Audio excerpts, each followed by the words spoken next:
Have you ever pondered about the invisible strings that control the puppet show of power dynamics? It's a world that dances on the stage of human interaction, a performance that is as ancient as society itself. Power dynamics, the invisible forces that shape our relationships and interactions, are a fascinating study of human behavior. In every exchange, be it in the boardroom or a casual conversation, there exists a subtle power play. We're not just talking about a CEO and an intern. No, this extends to friendships, family, and even fleeting interactions with strangers. The hierarchy, the balance, the push and pull of power, it's all part of the grand performance of life. But what if there was a way to understand this dance, to predict its ebb and flow? Enter the Law of Power, a set of principles that aim to decode the enigmatic power dynamics that govern our world. These laws are not about manipulation or deceit, but rather about understanding the nuances of influence and leadership. The first law of power is particularly intriguing: never outshine the master. It's a principle that seems counterintuitive in a world that encourages us to strive for the best, to shine the brightest. But when we delve deeper, it's a law that teaches us about respect, about understanding our place in the hierarchy, and about recognizing the importance of making others feel valued and important. It's a lesson in subtlety, a reminder that power isn't always about being the brightest star in the sky, but rather about knowing when to let others take the spotlight. It's about understanding that the path to influence often involves making those above us shine brighter, making our masters appear more brilliant than they are. And this is the art of power dynamics, the delicate dance of influence and respect that shapes our interactions and relationships. It's a world that's intriguing, complex, and filled with lessons for those who dare to delve deeper. For those who seek to navigate these intricate dynamics, the first law of power provides a crucial compass: never outshine the master. Imagine a chessboard where each move is a calculated step towards victory. This, my friends, is a perfect metaphor for the intriguing dance of power dynamics in our everyday lives. Now consider the pieces on this chessboard. Each has its own role, its own strengths and weaknesses. But the king is the most valuable.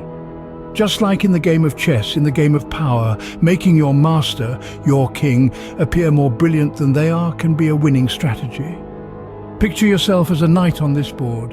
You're strong, capable, and versatile. You have the power to make or break the game.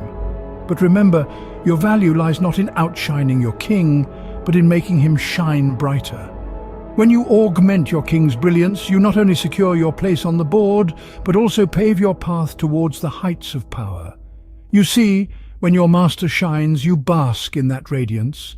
When you make your master appear more brilliant, more competent, you become indispensable. You become the trusted knight, the valued advisor, the confidant. And in doing so, you gain power not by overshadowing, but by enhancing. But what if the king is faltering? What if your master is a falling star? Well, that's a delicate situation that requires careful consideration. Assess the king's strength. If he is weak, you may need to hasten his downfall, but do so discreetly. Outdo him, outsmart him, but only at the key moment. Remember, the game of power is not a sprint, but a marathon. It requires patience, strategy, and finesse. To sum it up, the law of power is not about outshining your master, but rather about making them shine brighter. It's about understanding the game, knowing when to make your move, and doing so with tact and discretion. Remember, in the game of power, the king is always the most valuable piece. So, how does one make their master shine brighter than a supernova, you ask? Well, it's an art, a subtle dance of words and actions that highlights their brilliance while ensuring you remain an essential cog in their grand machine. It's about understanding their strengths and weaknesses and using this knowledge to amplify their brilliance in the eyes of others. Start by supporting their ideas, not just the grand visions, but the small, everyday thoughts. Be their sounding board, their confidant, their number one fan. This not only shows your loyalty, but also makes your master feel valued and heard. It's a delicate balance, however. You must avoid sycophancy, for it can be as transparent as glass and as damaging as a blade. Praise their wisdom, but remember, flattery will get you nowhere if it's not grounded in truth. Find genuine aspects of their wisdom to applaud. Perhaps they have a knack for strategic thinking, or they possess an uncanny ability to read people. Whatever it is, acknowledge it, and let others see their brilliance through your eyes. Subtly highlight their accomplishments. It's about making them the hero of their story, while ensuring you're the trusted sidekick who's always there, ready to offer support. It's not about taking credit for their achievements, but about shining a light on their victories, making them visible to all. And finally, always remember to keep your ambitions in check. Never let your desire to shine eclipse the brilliance of your master. This isn't about self-deprecation, but about understanding that your time to shine will come when you've learned all you can from your master. In doing so, you become an indispensable asset, a player who knows the rules of the game.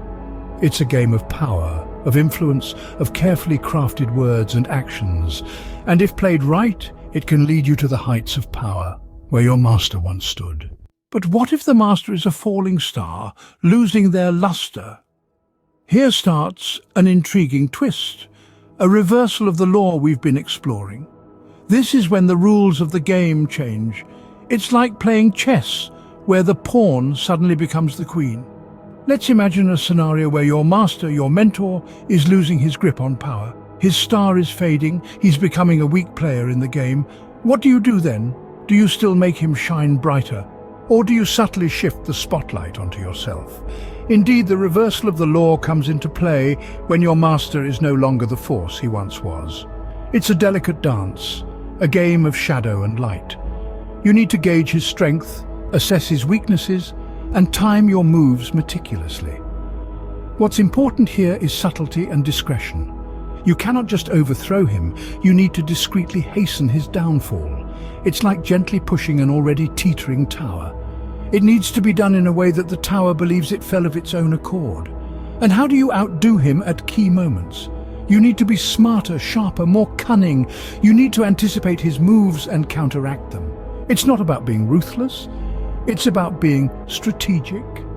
You need to show that you are the better player, the one who deserves to be in the spotlight. This reversal of the law isn't about causing harm or destruction. It's about recognizing the shifting dynamics of power and adapting accordingly. It's about knowing when to step back and when to step forward. It's about playing the game of power with finesse and intelligence. So, when your master is a falling star, don't be afraid to outshine him, because in this game of power, you're not just a passive player. You're an active participant, shaping the narrative, controlling the flow of the game. In the chessboard of power sometimes, a pawn can checkmate the king. So, let's pull back the curtain on this law of power. In essence, the first law of power is a strategic play on the dynamics of hierarchy. It revolves around the cardinal rule, never outshine the master. This law reminds us that power isn't always about shining the brightest. Instead, it's about understanding the landscape of authority and using it to your advantage. The law suggests that making your superiors appear more brilliant than they are is a pathway to attain power. It's not about suppressing your abilities, but rather about directing your efforts in such a way that your master's brilliance is magnified, making you an indispensable asset. This approach positions you favorably in the eyes of your superiors, paving the way for your ascent to power. However, like any strategy, this law has a reversal. If your master is a falling star, there's nothing to fear. If you gauge that your superior is weakening, you could discreetly hasten their downfall. In such cases, you may need to outdo and outsmart them at key moments. But remember, subtlety is the key. Any overt attempts at power may backfire and lead to your downfall. Understanding and applying this law can lead to success in leadership roles and influence. It's not just about personal gain, it's about creating an environment where everyone's skills are utilized to their fullest potential. It's about understanding that power isn't always about being the most visible, but about being the most strategic. This law requires a deep understanding of human nature, a keen eye for detail, and a knack for strategic positioning. It's about recognizing the balance of power and knowing when to step back and when to step forward. It's about understanding that power isn't won in a day, but is accumulated over time through consistent, calculated actions. In conclusion, The Law of Power is a compelling study of human dynamics. It's a reminder that the path to power is often less about outshining others and more about helping them shine. It's a game of shadows, where the mastery of subtlety can lead to the heights of power. The Law of Power is indeed a game of shadows, where mastering the art of subtlety can lead you to the heights of power.